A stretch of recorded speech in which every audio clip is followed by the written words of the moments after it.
Salutations, my dearest friends. My name is Samantha, and today I'm going to be talking about my all-time favorite book.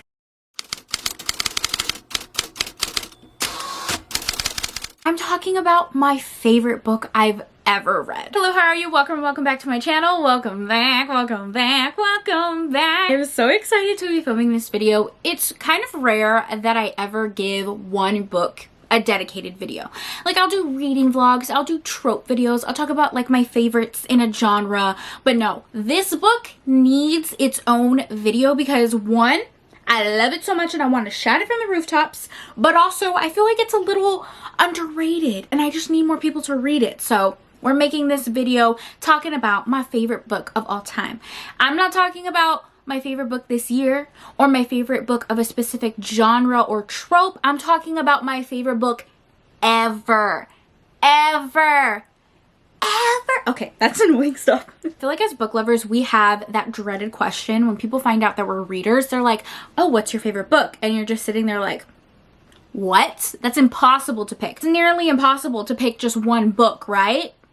Well, this book, ever since I read it, I think I technically read this late 2022, but I have reread it a couple times this year and it's blowing all of my favorite books out of the water. It's been very consistent. Like, I think I've been on BookTube maybe 3 or 4 years, and in those 3 or 4 years, my favorites have stayed the same. And I still really love all of my favorite books that I always talk about. Again, The Magic by Lisa Kleypas. This is an angsty second chance historical romance talked about endlessly on my channel. It's still one of my favorites. I have a tattoo because of it. Indigo by Beverly Jenkins, another favorite. Strange Grace by Tessa Gratton. Stolen Air by Sophie Lark. This is another book that I love so much and I have a tattoo for as well. Like, I have my core books, right? Well, the book I'm about to talk about blew all of them out of the water. I still love these. I still love them. They're still my babies. But this one is so special. I know you guys are like, shut up, Samantha. Just tell us what the book is. But as you could see on the thumbnail, it is Divine River by Marina Vivancos. This book is perfect. This book is immaculate. It's gorgeous. It's stunning. All of the buzzwords. So Marina Vivancos is an author I discovered late in 2022. The reason I found her books is because I was just scrolling through Kindle Unlimited. And you know how Kindle sometimes gives you like, oh, because you read this, read this, or you might like this. It was doing that for a couple of her books, and I was like, you know what? I'll check it out. I picked up one of her novellas. It was called Crybaby. That one's a short, like 80-page novella, Friends to Lovers. Loved it. And because I read that novella, I was like, you know what? I want to read everything that she's ever written because I really enjoyed this book. And I went down a rabbit hole. I have a whole video about Marina Vivancos. I have read her entire backlist, every book that she's ever written, plus like her bonus books that are a part of her newsletters. Like, I am dedicated because I love her writing so much. I've given every single book 5 stars. So if you want to see like an extensive overview of all of the books she's written, I'll leave that video down below because I go through each individual plot, talk about my favorites. That video was so much fun to film. I think she is criminally underrated because she only writes on Kindle Unlimited. She only writes ebooks, which is really sad because I am dying for like physical copies of all of her books. All of her books are focusing on diversity and celebrating queer romances. I think her tagline like on her website is a queer author writing queer romances. And I love that. Some of her books are deeply, deeply emotional. Like, every single one has me crying, but they're also sweepingly romantic. Said she doesn't have any physical copies of her book, but my dear friend Mel from Mel Binds Fix, she does bindings of books, and she actually made me a binding of Divine River so I can have it and hold it and keep it in my collection. Obviously, we don't own like the copyrights for any of this, so it's just for my personal collection.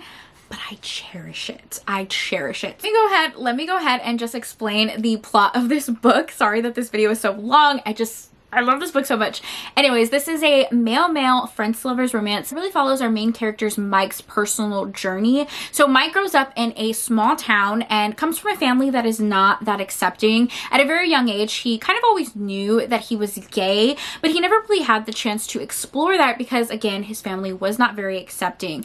And he is in this space in his life where he is really trying to discover himself, discover his sexuality, how he wants to identify, who he he is as a person.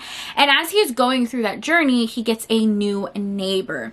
Now, because it's a small town, he does not get new neighbors often. He immediately notices when our other hero, Jason, moves in next door.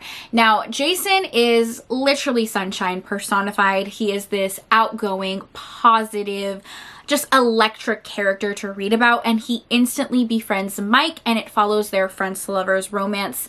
This one is so beautiful because you get to see our character Mike discover himself and fall in love with himself as he is simultaneously falling in love with his best friend. Jason is so supportive of Mike's journey, loves him for exactly who he is.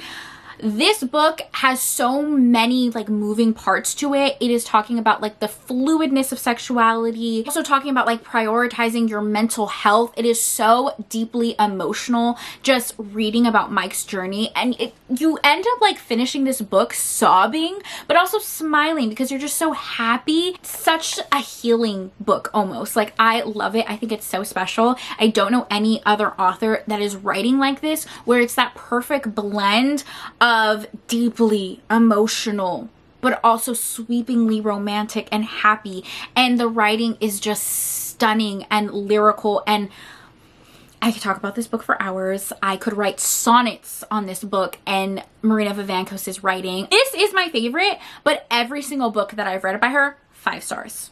5 stars. Please, please, please check her out on Kindle Unlimited. She is amazing. Technically, this book is novella length. I think it's like less than 150 pages, but it just feels like a full-length novel because of all the work that the author did. It's doing everything. It's giving romance, it's giving emotion, it has so many like hidden messages within there that will hit with so many different people. Amazing. So I wanted to do a dedicated video because this is truly my favorite book, and I want everyone to read it. Like I said, my favorites have been my favorites for a really long time, and I go hard for my favorite books. Like, most of them I have tattoos for, and I always talk about. I'm kind of like a broken record. My top 5 favorite books have stayed the same consistently for years, but this one has really shaken it up a little bit, so I thought I would talk about it. I talked about it a lot on my channel, but I wanted to do a dedicated video, okay? Just an announcement video so you all know this is my favorite. You guys also know that all of my favorite books I get tattoos for. I have quite a few bookish tattoos, so I do need to get one for this one. I don't know which one. Let me know if you have any ideas of what I should get. Should I just get like Divine River? Just because I say this is my favorite, because it is. I still love all my other favorite books, okay? That doesn't make them any less great, so still take those recommendations close. Those books are still close to my heart and my soul and on my body forever. If you guys enjoyed this video, I'm so happy that you let me talk about my favorite book for so long. I know I was just blabbing at this point, but I hope you guys enjoyed it. Thank you for taking time out of your day to spend time with me. It means the world to me. I hope you guys are all staying happy and healthy, and I will see you in my next video. Bye!